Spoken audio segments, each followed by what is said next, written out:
Video group study में आपका स्वागत है। आज हम लोग फिर एक मैथ के नए टॉपिक के साथ आपके साथ हाजिर हैं। तो आपने अब तक पूर्णांकों की संकल्पना को सीख लिया था कि पूर्णांक क्या होते हैं, इनकी ज़रूरत क्यों पड़ी, कहाँ से ये आए और इनका डेली लाइफ में किस प्रकार से यूज है। तो आज की इस टॉपिक में हम लोग जो है इससे रिलेटेड प्रीवियस जितने भी पूर्णांकों की संकल्पना में 2 पार्ट्स पढ़े हैं, उस पार्ट के जो भी थ्योरी पोर्शन था उस पर रिलेटेड हम लोग क्वेश्चन करेंगे और क्वेश्चन करके कुछ नया सीखने का प्रयास करेंगे। तो चलिए शुरू करते हैं। देखिए, पहला क्वेश्चन है आपका, निम्नांकित सारणियों में रिक्त स्थान की पूर्ति के लिए सारणी के नीचे 4 विकल्प दिए गए हैं। मतलब देखिए, ये आपकी सारणी है और सारणी के नीचे आपको 4 विकल्प दे दिया है, आपको रिक्त स्थान की पूर्ति करनी है, जिनमें से केवल एक सही है। मतलब 4 ऑप्शन आपको दिए गए हैं लेकिन केवल एक सही है। सही विकल्प चुनकर रिक्त स्थान की पूर्ति कीजिए। इसमें जो भी आपको सही लगता है आपको यहाँ पर भरना है। एक ये सारणी मौजूद है और एक ये सारणी है। तो चलिए कुछ ढूंढते हैं इसमें। मैथमेटिक्स में आप कुछ भी अगर सारणी के हिसाब से कोई क्वेश्चन दिया हो तो आप एक तरीके से ये जानिए कुछ ना कुछ उसमें पैटर्न फॉलो होगा। ठीक है, मैथमेटिक्स में कोई भी चीज़ जाने अनजाने नहीं होती, वो कुछ ना कुछ पैटर्न फॉलो होता है। ठीक है, तो देखिए आइए शुरू करते हैं। जैसे ये 19 है तो यहाँ आप देखेंगे ऋण 19 मौजूद है। 23 है तो यहाँ ऋण 23 मौजूद है, यानी -23। यहाँ 25 है तो यहाँ ऋण 25 मौजूद है। यहाँ 29 है तो यहाँ ऋण 29 मौजूद है।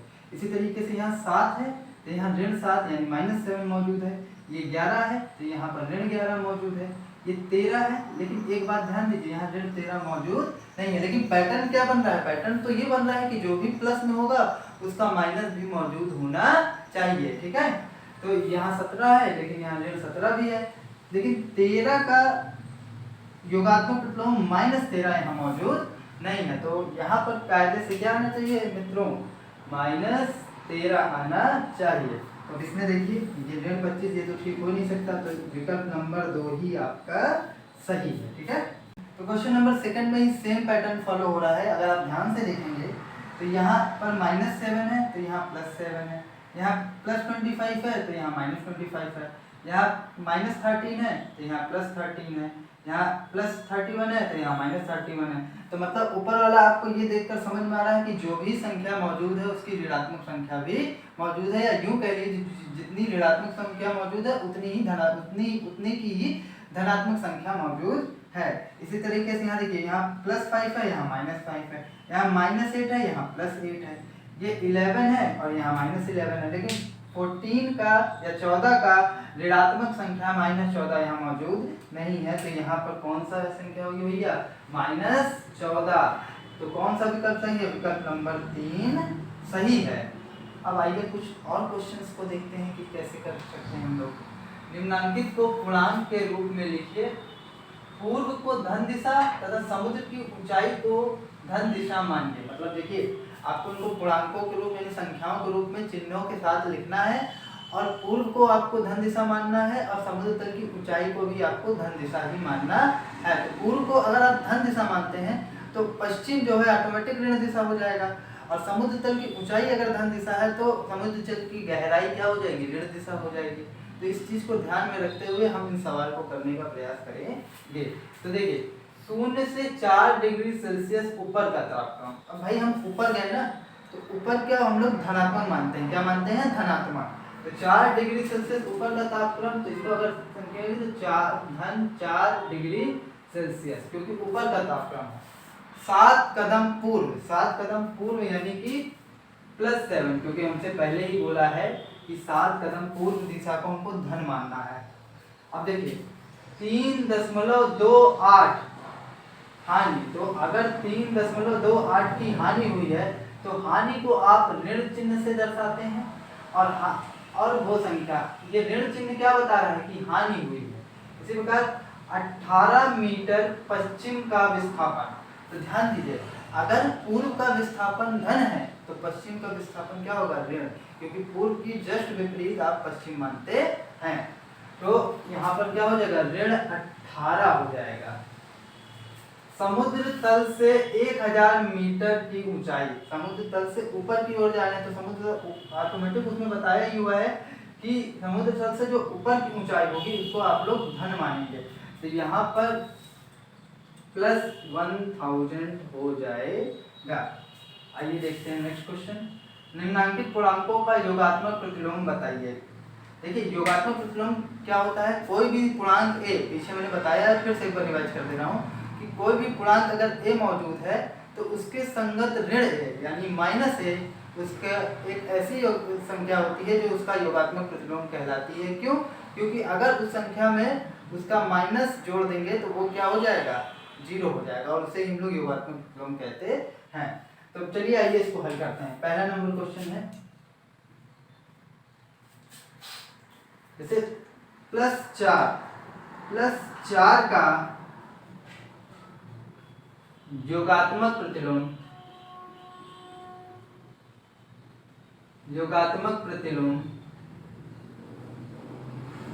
+4 का योगात्मक प्रतिलोम क्या होगा, ऋण 4। काहे? चूंकि यहाँ बताइए, चूंकि +4 और उसका -4 को जब हम ऐड करेंगे तो वो 0 हो जाएगा। ठीक है, इसी तरीके से ऋण 9 का योगात्मक प्रतिलोम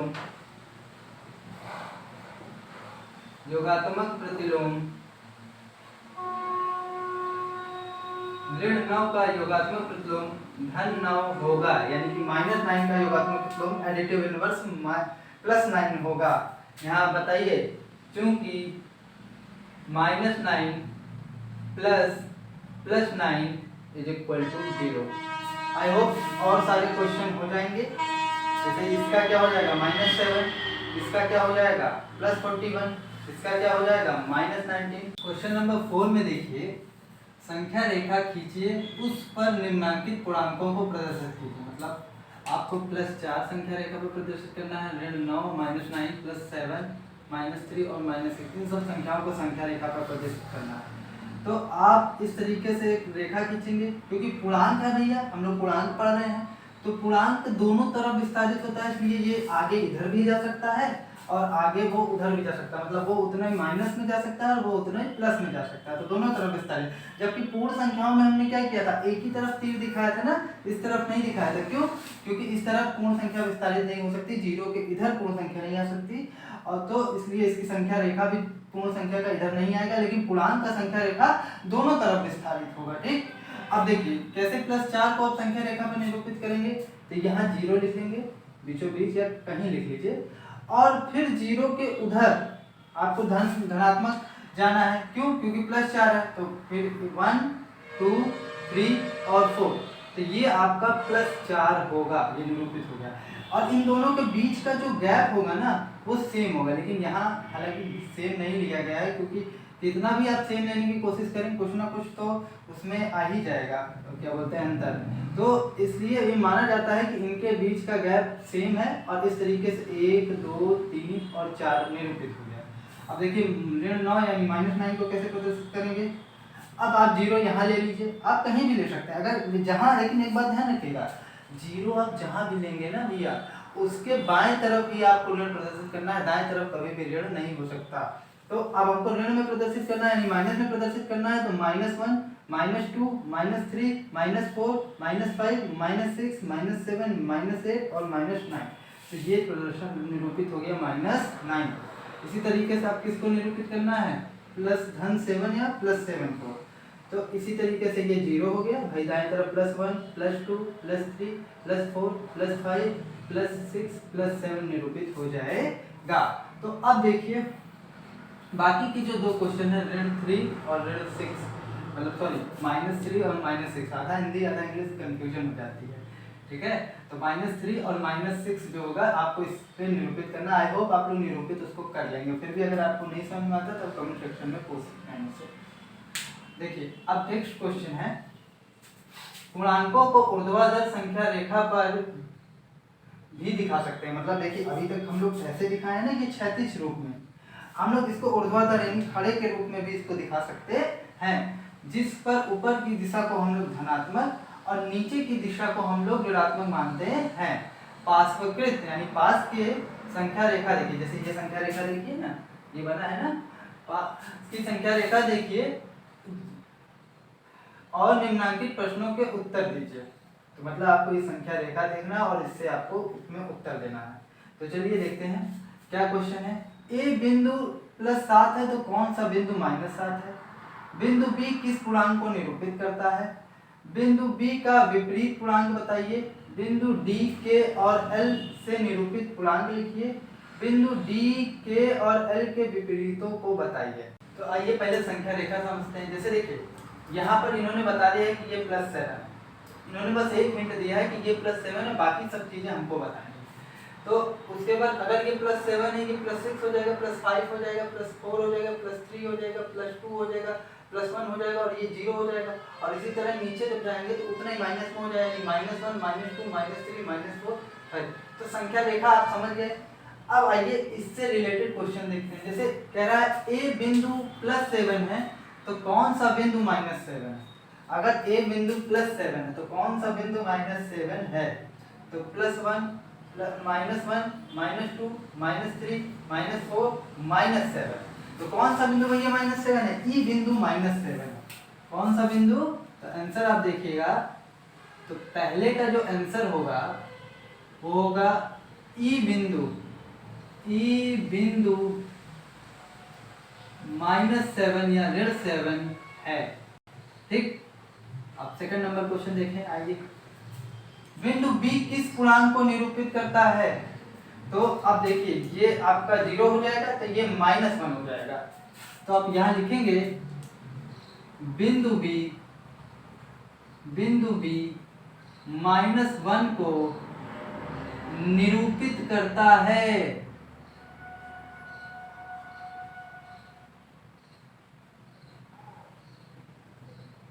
तीसरा नंबर क्वेश्चन पर आइए। बिंदु बी का विपरीत बिंदु बताइए। बिंदु बताना है, अंक नहीं बताना। बिंदु बी का विपरीत होगा -+1, तो ये हो जाएगा आपका 0। ये -1 है तो बिंदु बी, आप इसको एक काम करिए F कर लीजिए। तो बिंदु बी का विपरीत बिंदु हो जाएगा बिंदु F, क्योंकि ये -1 है और ये क्या हो जाएगा +1। तो बिंदु बी का विपरीत बिंदु F होगा। बिंदु बी का विपरीत बिंदु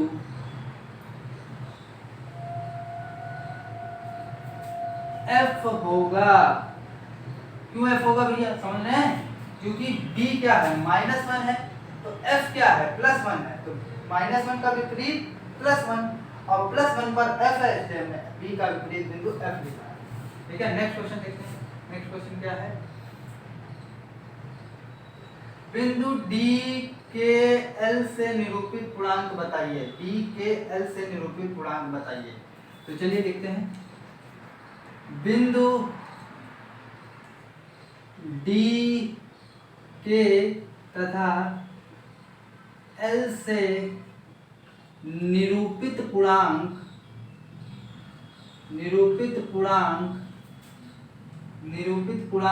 कौन कौन से हैं? देखिए D से निरूपित पूर्णांक अगर देखेंगे तो +0 होगा। ये +1, +2, +3, +4, +5। तो D से निरूपित पूर्णांक +5, के -1, -2, -3 तथा L से निरूपित पूर्णांक L कहाँ है? ऊपर। ये +7 है तो ये +6 होगा, +6 है। अब नेक्स्ट और लास्ट क्वेश्चन है इसका कि बिंदु D के और L के विपरीतों को बताइए। तो D का विपरीत, D क्योंकि +5 को निरूपित कर रहा है तो D का विपरीत क्या होगा? चलिए देखते हैं। D का विपरीत +5, D पहली बात तो +5 है। अगर D +5 है तो -5 ढूंढिए कहाँ है? -1, -2, -3, -4, -5। तो D का विपरीत क्या होगा? -5, यानी जो कि E को निरूपित कर रहा है। ठीक है। तो बिंदु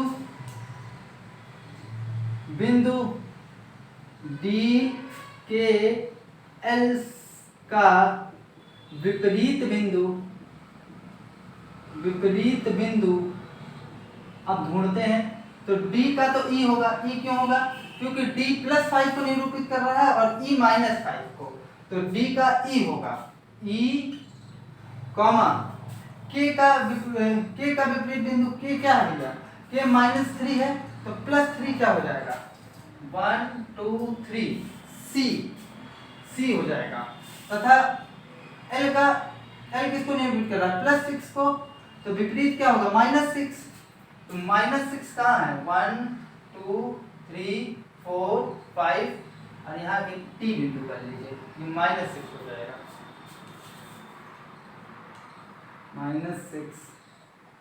-6 ई सी और टी होगा। तो आइए और कुछ क्वेश्चन देखते हैं और उन्हें हल करने का प्रयास करते हैं। निम्नांकित के बीच के सभी पूर्णांक लिखिए, तो इनके बीच जो भी पूर्णांक आते हैं आपको उनको लिखना है, ठीक है। तो इसके लिए हम लोग इसको डायरेक्ट नहीं लिखेंगे क्योंकि डायरेक्ट लिखने में हो सकता है थोड़ी सी गलती हो जाए, लेकिन आप लोग इसमें पहले एक संख्या रेखा बना लेंगे और उसके बाद इसको डायरेक्ट लिखेंगे। डायरेक्ट भी लिख सकते हैं, कोई प्रॉब्लम नहीं है, लेकिन हम लोग डायरेक्ट ना लिख के संख्या रेखा की सहायता से लिखने का प्रयास करेंगे। तो सबसे पहले आप देखेंगे यहाँ ऑलरेडी एक संख्या रेखा बनी हुई है, तो -2 और 3 के बीच कौन कौन से पूर्णांक आते हैं, -2 और 3 के बीच कौन कौन से पूर्णांक आते हैं, -1 0 1 और 2, ठीक है। तो पहला नंबर का जो हल होगा वो होगा -1 0 1 और 2, -2 और 3 के बीच इतने ही पूर्णांक आते हैं, ये का है। और खा नंबर देखते हैं 0 और 6 के बीच, इसको तो आप बिना देखे ही बता सकते हैं, 1 2 3 4 और 5 आएगा। ग नंबर में देखते हैं, ग नंबर में कौन कौन से होगा, -4 और 4 के बीच, -4 और 4 के बीच -3 -2 -1 0 1 2 और 3, तो 4 और -4 के बीच अगर देखा जाए, -4 और 4 के बीच देखा जाए तो -3 -2 -1 0 1 2 और 3 आएंगे, इतने पूर्णांक आएंगे। घ नंबर, अगर घ नंबर देखें तो कौन सा, -5 और +2 के बीच, -5 और +2 के बीच, तो यहाँ से आप कम करते जाइए, -4 -3 -2 -1 0 और किसके कहाँ तक बोला है, किसके बीच तक, +2 के बीच तक, यानी 1 तक आएगा बस। फिर अंगा नंबर क्वेश्चन क्या है, -3 और +5 के बीच, तो -3 को कम करेंगे, -2 -1 फिर 0 फिर 1 2 3 और 4, क्योंकि +5 के बीच बोला ना, वहाँ तक नहीं बोला है। फिर 4 नंबर क्वेश्चन देखते हैं, 4 नंबर क्वेश्चन +8 और 4 के बीच, +8 और 4 के बीच, तो +8 कहाँ गया, ये 8 और 4 के बीच, तो कौन कौन है, 5 6 और 7, 5 6 और 7। इस तरीके से आपका क्वेश्चन नंबर 7 हल होगा। अब देखते हैं आगे, निम्नांकित संख्या रेखा देखिए, इसकी सहायता से निम्नांकित पूर्णांकों के जोड़ों के बीच पूर्णांकों को आरोही यानी बढ़ते हुए क्रम में लिखिए। मतलब पहले आपको पुराने क्वेश्चन की ही तरह आपको पहले क्या करना है, पुराने क्वेश्चन की ही तरह सबसे पहले आपको जो है इसके कौन कौन से पूर्णांक आएंगे ये बताना है, फिर उसको आरोही क्रम में यानी बढ़ते हुए क्रम में लिखना है कि सबसे छोटा फिर उससे बड़ा फिर उससे बड़ा। तो पहला है 2 और 5, 2 और 5, तो चलते हैं, क्या है क्वेश्चन नंबर 1।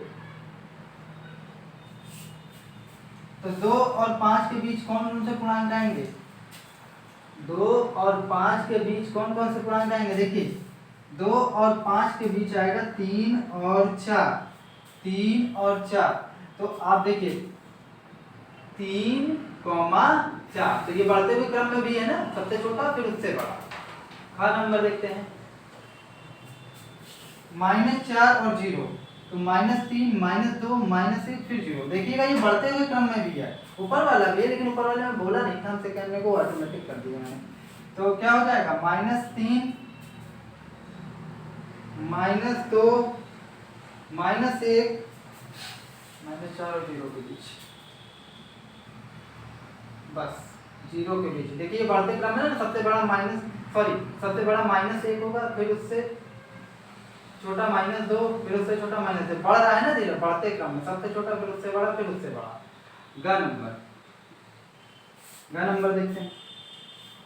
तो ग नंबर में क्या है, ग नंबर मैंने लिखा ही नहीं, ग नहीं, इसको घा कर दिया है, तो इसको घा ही रहने देते हैं, जो नंबरिंग की है वही नंबरिंग से रहते हैं। घ नंबर 8 और 3 के बीच, 8 और 3 के बीच, तो कौन कौन सा आएगा 8 और 3 के बीच? 8 और 3 के बीच आएगा 4, 5, 6 और 7। तो क्या आएगा 4, 5, 6 और 7। फिर आइए आगे, अंगा नंबर, अंगा नंबर में देखेंगे आप तो क्या होगा -5 और -2 के बीच।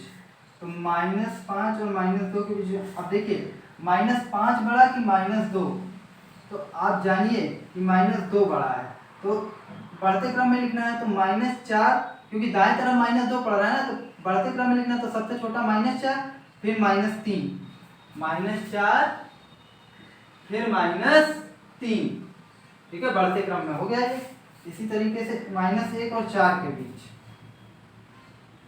-1 और 4 के बीच अगर आप देखेंगे तो क्या आएगा 0, 1, 2 और 3, 0, 1, 2 और 3।